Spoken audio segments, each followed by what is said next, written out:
कल हमने उत्तर दिशा की पूजा को देखा था, जिसके अंदर श्रमण, ब्राह्मण, साधु, सती, अतिथि आदि सबकी अपने अपने शक्ति के अनुसार भक्ति करना, ये हमारी उत्तर दिशा की पूजा थी। आज दक्षिण दिशा है। दक्षिण दिशा कहती है अड़ोसी पड़ोसी, सगे संबंधी और समाज के लोग, इन सभी के साथ प्रेम से रहना, ये दक्षिण दिशा की पूजा है। दक्षिण दिशा कहती है सबके साथ रहने की अक्ल हर एक व्यक्ति में आनी चाहिए। कारण मान लीजिए बहुत भरी हुई नदी है, इस पार से उस पार जाना है और खाली 1 फुट की लकड़ी, 1 फुट चौड़ी लकड़ी वहाँ तक पहुँचाई गई है। उस लकड़ी के ऊपर पैर रख करके आपको जाना है। आपको 1 पैर जितनी जगह चाहिए, ज़्यादा जगह नहीं चाहिए। फिर भी 1 फुट की लकड़ी के ऊपर चलना, वो नीचे पानी, नीचे इतना गहरा पानी, ऊपर लकड़ी के ऊपर चलना कितना कठिन जाता है, कितना बैलेंस संभालना पड़ता है। और वही अगर चारों तरफ से रास्ता खुला हो, चारों तरफ हम कैसे भी चल सकते हैं, ऐसा रास्ता हो, तो वहाँ कोई डर होता है क्या? वहाँ कोई डर नहीं होता। चौड़ा जहाँ रास्ता है वहाँ कोई डर नहीं होता। और 1 फुट की लकड़ी का बहुत बड़ा टेंशन होता है भगवानों। जैसे 1 फुट पे चला तो जाता है, किंतु फिर भी मन शांत नहीं रहता, मन निश्चिंत नहीं होता। 1 ही फुट का लकड़ा है, हमारा पैर 6 इंच का है और 1 फीट का लकड़ा है। भगवान जाने कहाँ बैलेंस टूट जाएगा और कब हम पानी में गिर जाएंगे, पता नहीं चलता। इसके लिए हम चौड़ा रास्ता पसंद करते हैं। चौड़े रास्ते में चाहे जैसे चलो, आड़े टेढ़े चलो, बातें करते करते चलो, कुछ काम करते करते चलो, तो उस रास्ते का डर नहीं होता। भगवानों, यही बात हमारे संबंधों की है। संबंध हमारे अड़ोसी पड़ोसी, सगे संबंधी और कौन है? समाज के लोग, ये सारे, इनके साथ हमको चलना बड़ा आसान जाता है। रात को आप सोते हो, आपको कोई डर होता है क्या? मायली कड़ी लगायली है ना, आजू बाजू घनाई लोग है आपला, आजू बाजू में बहुत सारे लोग हैं और हमने अंदर की कुंडी लगा दी है, हमें किसी बात का डर नहीं है। वही सारा पिंपल गांव में 1 ही घर आपका हो, बाकी कोई यहाँ रहता नहीं हो, तो आपका रहना कैसा जाएगा? अटनु कोई आयो, कोई उठनु कोई आयो, कोई उठनु कोई आयो, कोई उठनु कोई आएगा, हमेशा डर रहेगा। और वही समाज के साथ रहते हैं, सबको मिलजुल के रहते हैं, तो हमारा जीना आसान हो जाता है। भगवानों, रिश्ते कई प्रकार के होते हैं। पहला रिश्ता तो हमारे खून का रिश्ता होता है। घर में भरपूर लोग हो, 2-3 बेटे हो, 2-3 बहुएं हो, 5-6 पोता पोती हो, और ऐसे घर में रहना हो तो कैसा लगता है? आराम से रह सकते हैं।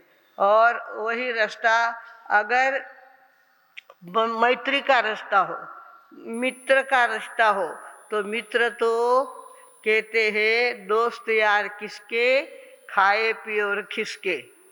दोस्त यार किसके, खाए पिए और खिसके। उधर से बुलावा आ गया, चाय पी ली, नाश्ता कर लिया, तुम तुम्हारे हम हमारे। और एक होता है जो 1 कप चाय पीता है पर 10 बार मदद के लिए दौड़ के आता है।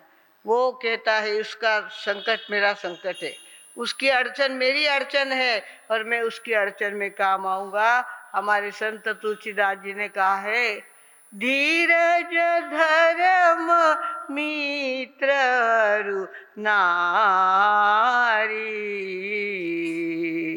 आपत काले परखिए चारी।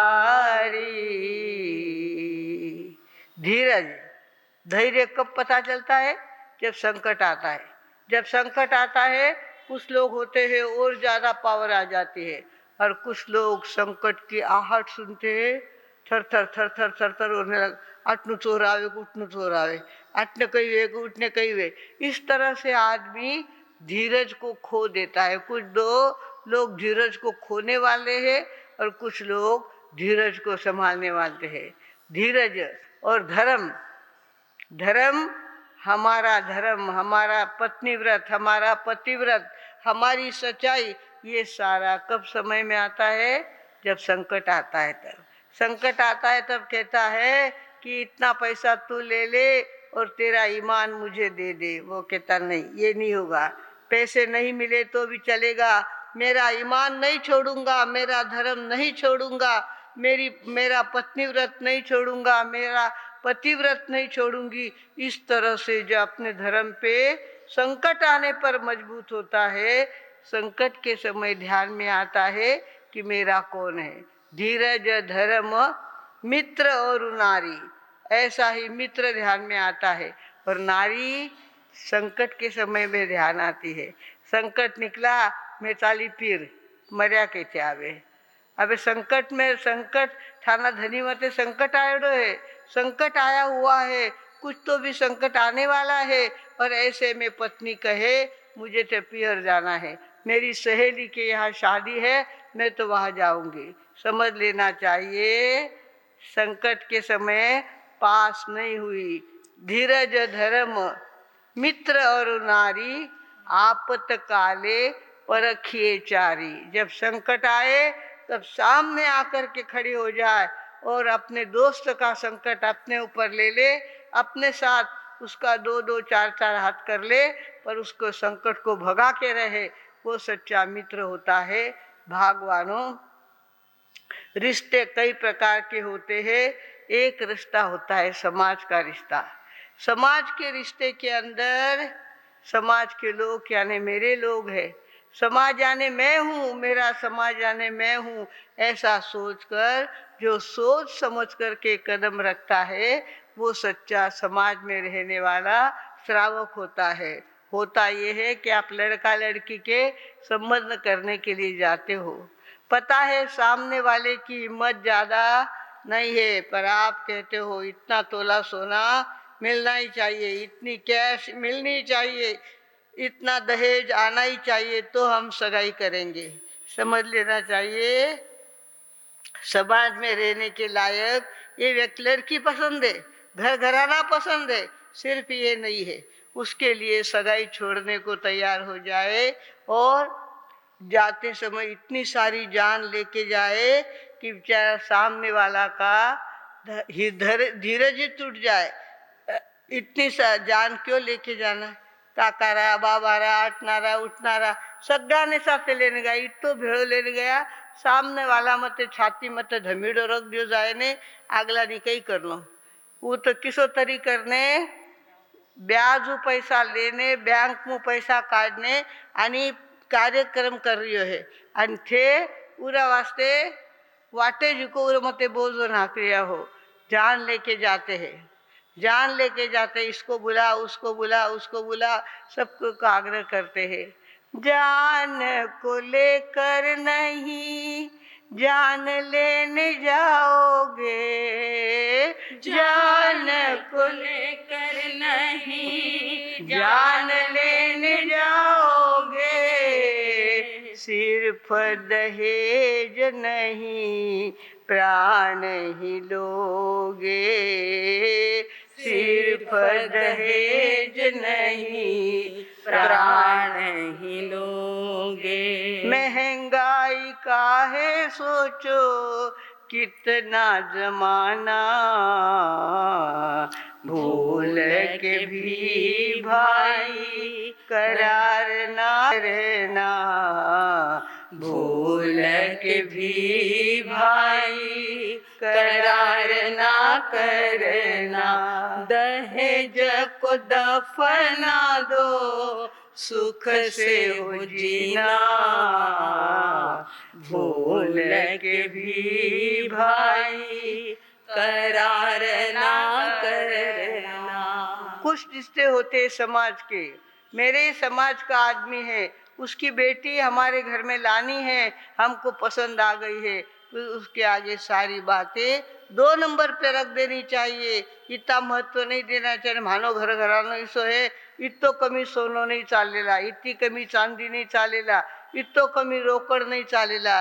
इस तरह से जो समय पे अड़ंगा डाल दे, वो क्या समाज का आदमी है क्या? समाज का आदमी उसको कहते हैं जो समाज को लेके चलता है, समाज की परिस्थिति को लेकर के चलता है। समाज में मुझे रहना है, समाज मेरा है और मैं समाज का सुख दुख मेरा सुख दुख है। इस तरह से जो समाज का रिश्ता निभाते हैं वो दक्षिण दिशा की पूजा करता है। भगवानों, इस तरह से कुछ रिश्ते होते हैं, मजबूरी के रिश्ते होते हैं। उठावना में जाऊन पड़ी आवे, वो कौन सा रिश्ता है? हाउस रिश्तो है कहीं? उठावना में जाऊनो, तोरण में जाऊनो, मरण में जाऊनो, ये रिश्ते कैसे है? मजबूरी के रिश्ते है। नहीं गया तो समाज में रेवा है। सकाळी आपल्या घरे पाळी आयला तर आपला भी घरे कोईतरी आया चाहिए, आपे जर नहीं गया तो कौन आपला घरे आयला? इस तरह से सोच करके अपने समाज के ऊपर कोई प्रसंग आ जाए, उठावने में जाना पड़े, तोरण में जाना पड़े, मरण में जाना पड़े, तो भी सारा आलस तोड़ करके, सारी अड़चनें दूर करके और उस समय पर वहाँ पहुँचना, ये कौन सा रिश्ता है? मजबूरी का रास्ता है भगवानों। इसके लिए हमारे यहाँ सह भोजन होता है, सह यात्रा होती है और सह बैठक होती है। सारे मिलकर एक जगह पे बैठते हैं और विचार कर लेते हैं। अपने गांव में अपने को चौमासा लेना है, अपने को पुसाएगा या नहीं, कितना खर्चा लगेगा, कहाँ से खर्चा लाएंगे, सारी बातें सह बैठक, सारे एक होते हैं तब वो बैठक होती है। सह यात्रा, शहर में निकलते आप लोग, यात्रा के लिए निकलते हो, एक तो अकेले जाना और एक ग्रुप के साथ जाना बहुत फर्क पड़ता है। तो सह यात्रा भी समाज दक्षिण दिशा की पूजा है। और सहभोज, हमारे यहाँ शादी होती है, कोई प्रसंग आता है तो हम सारे गांव में बुलावा भेजते हैं। एक एक बुलावा भेजो या दो दो बुलावा भेजो या पावना पैसम सत्सिगरीने तो भेजो, पण सगळ्याने बुलाया चाहिए। इस तरह सकाळ शिगरी नेतोय की ना ते वाह वाह वाह। पर्यूषण पर्व के स्वागत में हमारे यहाँ पर शिगरी नेता है। सभी समाज के लोग इकट्ठे हो जाएंगे, साथ मिलकर के खाना खाएंगे और धर्म ध्यान करते रहेंगे। इस तरह से सहयोग, सहभोजन, सह बैठक और सह यात्रा, ये भी एक दक्षिण दिशा की पूजा है और इसका भी हमको ध्यान रखना चाहिए। भगवानों, दोस्ती निभानी होती है। हमारे गांव का संकट है, हमारा संकट है, हमारी गांव की खुशी है, हमारी खुशी है। इस तरह से जो समझता है और समय पर अपने आप को अलग नहीं रखता, वो दक्षिण दिशा की पूजा करता है। भगवानों, हमें भी दक्षिण दिशा की पूजा आनी चाहिए। सबको लेकर चलने की आदत हमें भी चाहिए। हमारे घर में कोई चीज़ अच्छी बनी है तो पहले पड़ोसी के घर में पहुंचाओ और बाद में तुम्हारे घर में खाओ। हमारे माताजी माँ साहब भेजते थे मुझे, छोटी थी मैं 10-12 साल की, मैंने कहती जाओ त्याना घरे इतो साग देने आओ, त्याना घरे इतो मीठा चावल देने आओ।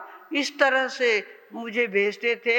हमारे जो जो घर थे, प्रेमी घर थे, उनके घर समय पर जब भोजन के लिए बैठे तब उनके घर साग भेजना, कोई विशेष चीज़ बनी है वो भेजना, ऐसा रिवाज था इस पिंपल गांव में। और इस तरह से एक दूसरे को उनके यहाँ से भी हमारे यहाँ आता था। एन पिताजी माता भोजन के लिए बैठे कि सामने वाले घर में से कोई न कोई चीज़ आई जाती थी। किरा घर आए रे बा, अरे या ना घर आयो कहीं, यारी भेजो कहीं। इस तरह से ले करके बड़े प्रेम से खाते थे एक दूसरे के घर का। ये घर को, गांव को संभालने का एक तरीका होता है। आज भी हम देखते हैं पिंपल गांव के अंदर अभी तक वो संस्कार है, अभी तक वो डिसिप्लिन है, अभी तक वो प्रेम है। एक दूसरे को लेकर के चलते हैं, एक दूसरे के साथ रहते हैं। कल बागरीचा मुट्ठा किया, इतना बड़ा प्रसंग हुआ, पर सारा गांव जैसे उदास हो गया था। सारे गांव में उदासी छा गई थी। माना गावरी बहू गई, माना गावरी बहू गई, माना गावरी बहू गई, इस तरह से सभी का मन उदास था। ये आंतरिक प्रेम का ये रिश्ता होता है। ये दक्षिण दिशा की पूजा होती है भगवानों। कभी कभी होता क्या है, समाज में जब एकता नहीं होती है तब व्यानो वे देखिए आपल्याला काही पंचायत करने की गरज नहीं, वे व्यानो देख ली, अरे वे व्यानो देख ली थे गांव में रहो अन थाना गावरा लोग के उन टाइम ने थाने भी ध्यान रखो चाहिए। बोहरी समाज में ये बहुत डिसिप्लिन, बोहरी समाज छोटा समाज है, बहुत बड़ा समाज नहीं है, पर उनके जो धर्मगुरु होती है, उनके धर्मगुरु अपने जैनियों जैसे नहीं होते, अलग ढंग के होते हैं। तो धर्मगुरु के पास सभी का एड्रेस होता है, फोन नंबर होता है, और पता चल जाए कि सामने वाले पे संकट आया है, तुरंत उसको मदद भेजना बोहरी समाज में आज भी चालू है। बोहरी समाज, पता चल जाए एक गांव में बोहरी के दुकान को आग लग गई, आग लग गई, धू धू करके सारी दुकान जल के खाक हो गई। बोहरी समाज में समाचार फैल गए कि इस तरह से सामने वाले का बहुत बड़ा नुकसान हुआ है, फिर से उसको खड़ा करना बड़ा मुश्किल है। तुरंत फटाफट जितने बोहरी थे उन्होंने अपनी तरफ से वहाँ धर्मगुरु के पास पार्सल भेजना चालू कर दिया, पैसा भेजना चालू कर दिया। 8 दिन के अंदर 10 लाख इकट्ठे हो गए, सच्चा बना हुआ प्रसंग है। 8 दिन में 10 लाख इकट्ठे हो गए, और 10 लाख आने के बाद फटाफट दुकान का बांधकाम चालू हो गया, दुकान का सामान दुकान में भर दिया, और 10वें दिन तो दुकान धूम धड़ा के साथ चलने लग गई। भगवानों, ये समाज का धर्म होता है। समाज में इस तरह से लोग होने चाहिए जो अपने जीवन में धोखा खाकर, अपने जीवन में नुकसान करके भी वो अपना काम करते रहता है भगवानों। और कुछ ऐसे होते हैं, माँ म्हणजे कई, माँ म्हणजे अख्खा गावरा पेला नंबरला लोक, माँ की मदत करा नाही, लोकांनी जरूरत असेल तर बे माना मदत करने आएगा, माँ की मदद करना नहीं। ऐसे भी कुछ लोग होते हैं। एक बहुत बड़ा घर था, जिनके घर में हाथी थे, घोड़े थे, सब सामान था, बहुत बड़ा बाड़ा था, सब कुछ था। और वो क्या करता था, उसके पिताजी तो गुजर गए थे, किसी की गांव में मौत होती ना तो वो घोड़े पे बैठ के जाता। सारे गांव के लोग पैदल जा रहे, और ये किस में जाता, घोड़े पे बैठ के जाता था। लोगों को बड़ा अटपटा लगता था कि अंतिम यात्रा में घोड़े पे बैठ के जाना अच्छा नहीं लगता, ये बराबर नहीं लगता, पर कहे कौन, वो इतना झगड़ालू था, उसके मुंह कौन लगे। आखिर हुआ ये कि एक दिन उसके पिताजी का स्वर्गवास हो गया, उसके घर की कोई महत्वपूर्ण व्यक्ति थी, उसका स्वर्गवास हो गया। अब आधी रात को एकदम से पिताजी ने गर्दन लुढ़का दी, और ये तो घबराने लग गया कि मुझे तो कुछ भी आता नहीं, हम तो पहली मंजिल पे रहते हैं, हमारा जीना इतना सकड़ा है, इस जीने में से इनको कैसे निकालेंगे, कैसे इनकी आरती बनाएंगे, मुझे तो कुछ भी आता नहीं, मैं तो घोड़े पे जाता रहा और घोड़े से आता रहा। लोग क्या कहते हैं, इसकी तरफ मैंने ध्यान ही नहीं दिया, और खाली घोड़े पे जाना और आपका बड़प्पन दिखाना, महा ईसा है, महानाटे घोड़ा है, महानाटे हाथी है, माँ क्या वास्ते पगे चाला, इस तरह से बोल करके वो घोड़े पे बैठता था। अब संकट आया ना उसके ऊपर, उसके घर में आधी रात को मौत हो गई, और अब वो रोने बैठ गया, क्या करूं, कैसे करूं। अब किसी के काम आया हो तो इसके काम कोई आए ना, ये कभी किसी के काम नहीं आया, कभी चिता रचने के लिए नहीं आया, कभी लकड़ी रखने के लिए नहीं आया, कभी गोबरी रखने के लिए नहीं आया, और हमेशा अपने आप को बड़ा समझता रहा। अब इधर मालूम पड़ा कि इनके घर में मौत हो गई है, तो गांव के जो मुखिया थे उन्होंने कह दिया, देखना अपने घर घोड़ा नहीं हो तो दूसरे का उसना घोड़ा ले लेना, भाड़े का घोड़ा ले लेना, उसना घोड़ा ले लेना, दूसरे के घर से घोड़ा मांग लेना, पर बिना घोड़े पे बैठे कोई भी अंतिम यात्रा में जाएगा नहीं। चारों समाज में चारों तरफ खबर फैल गई कि घोड़े पे बैठ के अंतिम यात्रा में जाना है। अब सारे रातों रात सबने क्या करी, इंतजाम कर लिया, घोड़े का इंतजाम कर लिया। सवेरा सवेरा हुआ, सारे गांव के लोग घोड़े पे बैठ करके उनके घर के सामने आके खड़े हो गए और नीचे से कहने लगे कितनी देर है, जल्दी चलो, देर हो रही है, जल्दी चलो। अब वो बेचारा देखता है जीना कैसे उतरना, इस प्रेत को लेकर के जीना कैसे उतरना, ये मुझे प्रश्न है। और उसके बाद उसकी सीढ़ी कैसे तैयार करनी, मैंने तो कभी तैयार की नहीं, मैं अपने श्रीमंती के मगरूरी में रहा, मुझे क्या पता कि मेरे ऊपर भी ऐसा संकट आएगा। और अब सारे नीचे से आवाज लगा रहे थे जल्दी आओ, जल्दी आओ, देर हो रही है, देर हो रही है, टेंशन दे रहे थे सारे। आखिर इसका अभिमान सारा पानी पानी हो गया, नीचे उतर के आया। उसने कहा हाथ जोड़ के कहता हूँ मेरे घर में बड़ा संकट आया है, मेरे पिताजी का स्वर्गवास हो गया है और मैं अकेला उनको जीने से नीचे नहीं ला सकता, आप पधारो। तब वहाँ के मुखिया ने कहा एक एक घोड़े के पास जाओ, एक एक घोड़े के पास जाकर के हाथ जोड़ के कहो कि आप नीचे उतरो और हमारी अंत्य आगे की क्रिया आप करो, आप नीचे उतरो, हमारी आगे की क्रिया करो। वो बेचारा मरता क्या न करता, विनंती करो।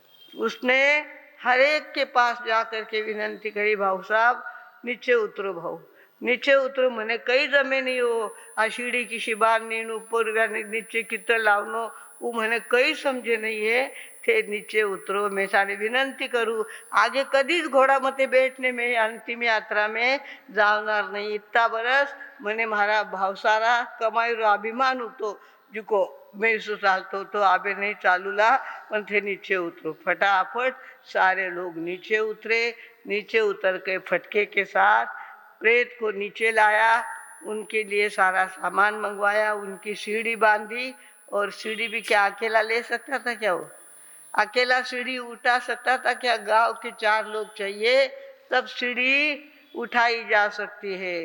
गांव के 4 लोगों को उसने विनंती करी आप पधारो, हमारा भावसारे उठाते ही पुगाओ।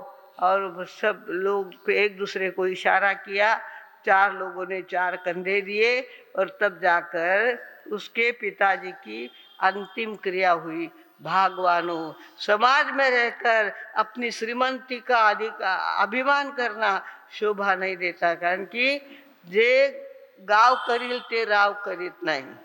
राव किती मोठा असला पण गावाची साथ असल्याशिवाय राव काहीच करू शकत नाही, जे गाव करतं ते राव करत नाही। म्हणून गावाला घेऊन चालणं हे खूप महत्त्वाचं असतं।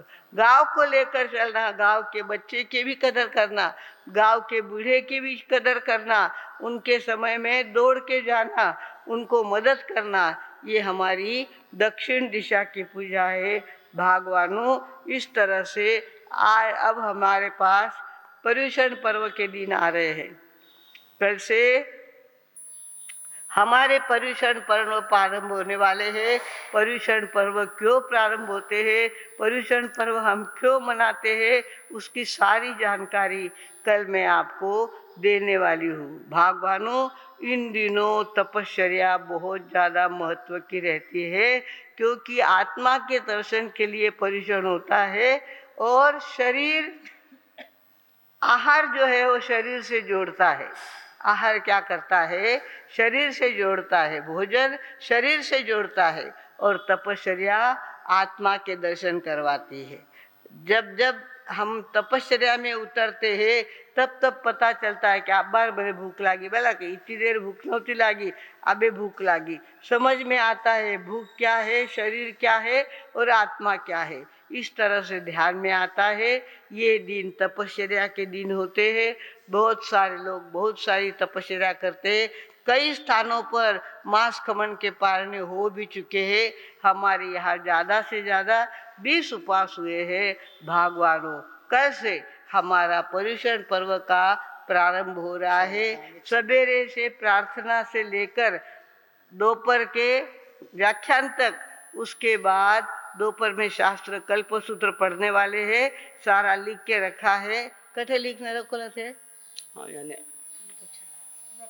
दे दिए बेन संघ के पास दिया है लिख करके, कितनी बजे अंतगढ़ होने वाला है, अंतगढ़ कितनी बजे होगा, उसके बाद व्याख्यान कितनी बजे होगा, उसके बाद दोपहर का शास्त्र कल्पसूत्र कब पढ़ा जाएगा, शाम को कल्याण मंदिर व सगरंग और प्रतिक्रमण कब होगा, आदि सारी बातें। देखो, 6:15 से 7 प्रार्थना, 8 से 8:20 तक बड़ी साधु वंदना, सवेरे बड़ी साधु वंदना होने वाली है। एक बार बड़ी साधु वंदना फेरते हैं तो बेले का फल लगता है। एक बेला करो और एक बार बड़ी साधु वंदना करो, बराबर का फल उसके अंदर मिलता है। तो 8 से 8:20 तक बड़ी साधु वंदना और पुच्ची सुर्ण, 8:20 से 9:15 तक अंतगढ़ सूत्र, 8:20 से 9:15 तक अंतगढ़ सूत्र। अंतिम गढ़ जिन्होंने प्राप्त कर लिया, अंतगढ़ यानी अंतिम मोक्ष की स्थिति जिन्होंने प्राप्त कर ली, ऐसे महापुरुषों का वर्णन जिस शास्त्र में आता है वो अंतगढ़ पढ़ा जाएगा। 8:20 से 9:15 तक, 8:20 से 9:15 तक अंतगढ़ सूत्र पढ़ा जाएगा। 9:15 से 10 तक प्रवचन होगा, 9:15 से 10 तक प्रवचन होगा। 10 से 10:15 तक ध्यान कराया जाएगा। आपको ध्यान का चाहे जितना आलस हो, मन ना लगे, पर ये बहुत ज़्यादा जरूरी है, क्योंकि सबसे उत्कृष्ट अगर कोई चीज़ है तो ध्यान है। ध्यान आत्मा का अलग दर्शन करवाती है। धीरे धीरे प्रैक्टिस मैक्सिम एंड परफेक्ट अगर ध्यान करेंगे तो एक दिन आपको आत्मा का अनुभव आने लगेगा। इसलिए 10 से 10:15 तक ध्यान, 10:15 से 10:30 तक पचकान और संघ की सूचना, 10:40 से उसके बाद मंगल पाठ हो जाएगा। फिर 10:40 से 11:15 तक नंदी सूत्र का वाचन होगा। नंदी सूत्र की 700 गाथा है, उसके अंदर 5 प्रकार के ज्ञान है, मति श्रुति अवधि मन पर्य और केवल। ये 5 प्रकार के ज्ञान अंतर में कैसे छुपे हुए हैं और हमको कैसे प्राप्त हो सकते हैं, इसका सारा वर्णन कब होगा, 10:40 से 10:15 तक। उसके बाद दोपहर का समय हो, दोपहर में विविध प्रकार के जाप होंगे 2 बजे से 3 बजे तक। 3 से 4 तक कल्पसूत्र का वाचन होगा। 4 से 4:30 तक विविध प्रकार की स्पर्धा होगी और उसके बाद 6:20 से 6:40 तक कल्याण मंदिर स्तोत्र होगा और उसके बाद प्रतिक्रमण होने वाला है। इस तरह से पूरा दिन आपको बिजी रखना हमारा काम है। आपका टाइम यत्किंचित भी व्यर्थ ना जाए, इसका ध्यान साधु संत रखते हैं और हम भी रखने वाले हैं। सब ने अपनी अपनी ड्यूटियां बांट ली है, किस समय कौन जाएगा, किस समय कौन जाएगा, किस समय कौन सा धर्म ध्यान होगा, ये सारी बातें 8 दिन तक हमको चलानी है। पर्युषण पर्व हमारी जिंदगी में बड़े धूमधाम के साथ आ रहे हैं और उसकी सेवा करनी ये हमारा परम कर्तव्य है। हमारा हजारों लाखों वर्षों से लेकर के ये पर्युषण पर्व की परंपरा हमारे चली आई है। हमारे साधु संतों ने जहाँ भी गए पर्युषण पर्व को मनाया है, पर्युषण पर्व की आराधना की है। आप और हम भी अपने अपनी शक्ति के अनुसार आराधना करेंगे और अपने जीवन में फायदे की बात करेंगे। धर्म फायदे की बात करता है, नुकसान की बात करता ही नहीं, वो हमेशा फायदा ही फायदा होता है। तो सबको पर्युषण पर्व के समय में सबको अपने घर के सभी लोगों को लेके आना है। थाना घरवाला के वास्तव में देखा जाए जोधपुर के अंदर ऐसा रिवाज था कि 8 दिन तक दुकानें बंद रहती थी, 8 दिन तक धंधा बंद रहता था और खाली दिन भर में सामायिक करना, धर्म ध्यान करना, यही काम हमारे यहाँ होता था। इस तरह से आपको भी आज दिन तक ज़्यादा से ज़्यादा धर्म ध्यान में बिताने का ध्यान रखना है। कल से हमारे पर्युषण पर्व प्रारंभ हो रहे हैं, उसके स्वागत के लिए तैयार हो और सवेरे 6:15 बजे से 7 बजे तक प्रार्थना में पहले हाजिर होने का ध्यान रखें। अब गादी का मुंह थोड़ा कम करना, ओढ़ने का मुंह कम करना, सोने का मुंह कम करना। मारा प्रदूषण आया है और मैंने उठने जाऊनो है। इस तरह से अगर हम सवेरे 6:15 से 7 बजे तक प्रार्थना करेंगे तो एक अलग प्रकार की फ्रेशनेस आपको मालूम पड़ेगी, एक प्रकार का उत्साह मालूम पड़ेगा। हमारे बच्चे आ रहे हैं अभी 8 बच्चे यहाँ मुँह पत्ती बांध करके, ऊपर ना ओढ़ करके, व्यवस्थित सामायिक करके और प्रार्थना हमारे साथ करते हैं। अब आप लोगों को सबको आना है, सभी के भाई बहन, सभी घर के जितने लोग हैं सबको स्थानक में उपस्थित रहना। एक जनानी घरों रह्यो छे, दूजानी आठे आयो छे, इसो नहीं। प्रदूषण आया है सगळारा, किरायच कमी नहीं है। सगळ्यांनी स्थानक में आवनो। इतो सुंदर स्थानक थाने मिळ्यो है, इतनी चोखी जागा मिली है, माणसा बाटे आयडा है। उर्मे जर ते बिना धर्म ध्यान रा लोड़ता बिछाना मते पड्या रेवला तो थाना दुर्भाग्य थाने भोगना पड़ीला। थाना दुर्भाग्य रो थाने सामनो करनो पड़ीला। भगवानो, कल से पर्युषण पर्व की साधना के लिए आप लोग 6:15 बजे उपस्थित रहेंगे और प्रार्थना में अपनी उपस्थिति अवश्य देंगे, ऐसा अंतर में विश्वास रख करके अब मैं विराम लेती हूँ।